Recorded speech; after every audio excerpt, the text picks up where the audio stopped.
Okay, you see you can't really see it, but on the white wire nut there's a thick wire and a very thin white wire. And that thin white wire, and then where the black wire nut is, there's a thick black wire and a thin black wire. And the thin black wire and the thin white wire and the two thin red wires go all together through the bottom of that edge of that box and go back behind that, and the ballast is behind that. And that's what's happening there. And they've separated the junction box with another cover on the back side, and it's very difficult. I just not going to be able to do it without cutting, without getting back up in the attic. I don't know.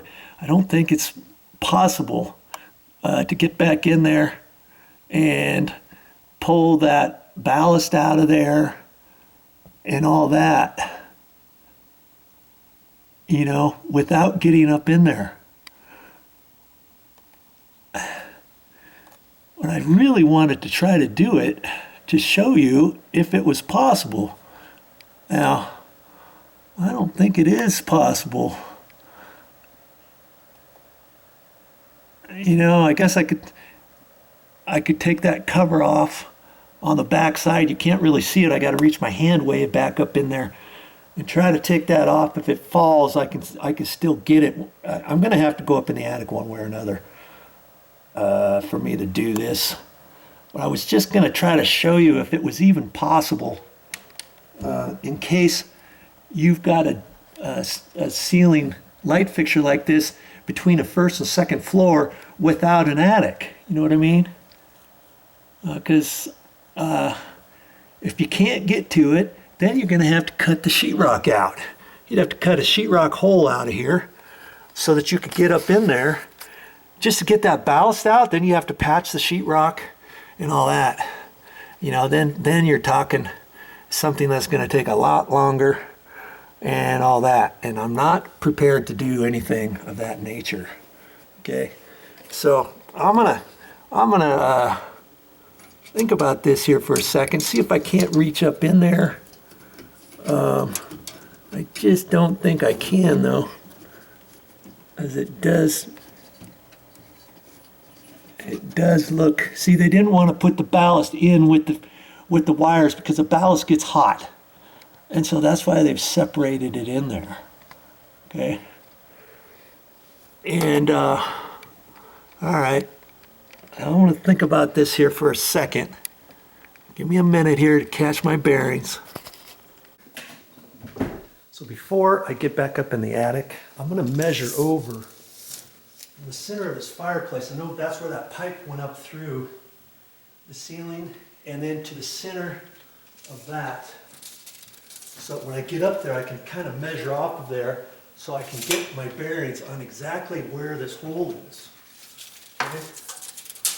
So let's see here.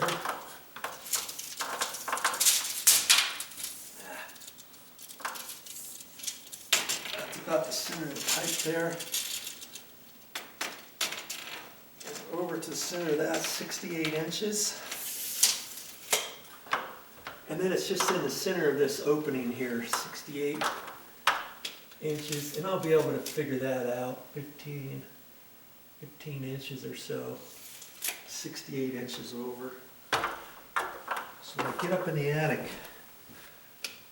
68 inches is what I want over, and that'll tell me where I need to cut that plywood.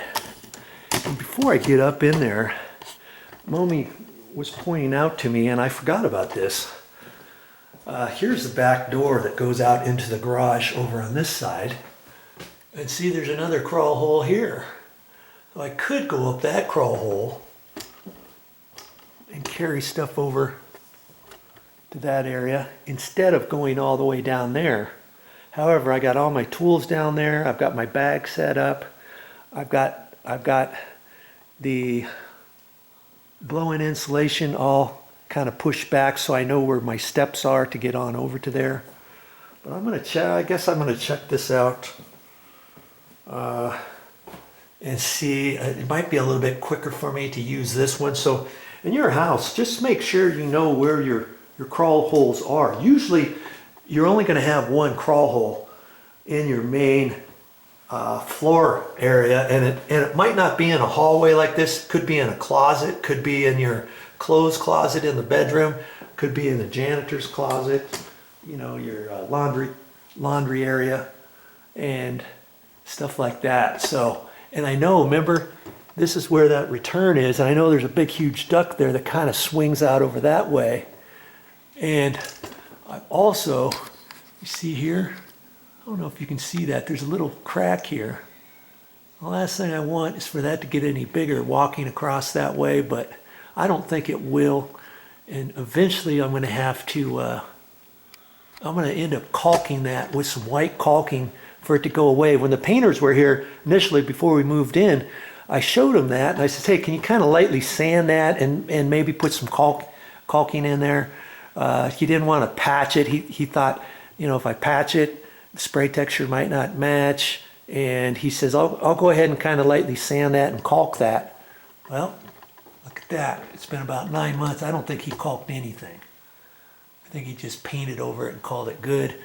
And there you go. So I'm going to have to fix that one of these days too. I got some white caulking, and I'll put a little bit of white caulking in there. I'll make most of that go away. Okay, so I'm gonna set up again and get ready to get back up in the attic.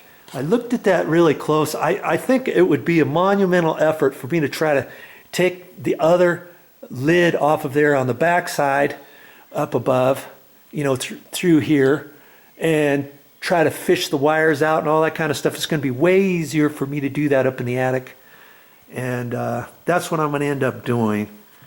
So follow me along, because if you have an attic, you're going to have to do the same thing if you've got the halogen light bulbs in little cans like this, and the ballast is bad. And the only way to know if the ballast is bad is once your bulb goes out, is to replace your bulb and count your lucky stars if that bulb goes on. If it doesn't, you'll know you have to do the same thing as I do.